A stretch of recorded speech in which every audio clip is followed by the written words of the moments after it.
to Bamfordrose. We're here with another question of the week, and today's question is mileage. I get called up by prospective buyers a lot to talk about what's normal mileage on an Aston Martin. An 04 DB9 or an 05 V8, and cars generally, 8 or so years old, they're quite typically in the 30,000–40,000 mile mark. It's rare to see them at 60, 70, and even rarer to see them at 100k plus. But the question is, should I be put off by mileage? Obviously the purchase price is going to be a little bit lower if the mileage is higher, but these cars are really hardy and they can take the mileage.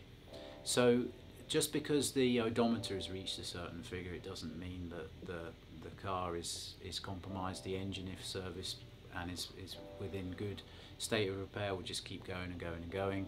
Obviously it's clutch, brakes, suspension arm bushes, maybe aircon, compressor, radiator, all those sorts of normal parts that on any car will wear out. So if you're buying a car above 30–40,000 miles, you certainly want to be seeing receipts for all of those components, and then as soon as you purchase the car that you're not in for a load of repair that previous owners have put on the car.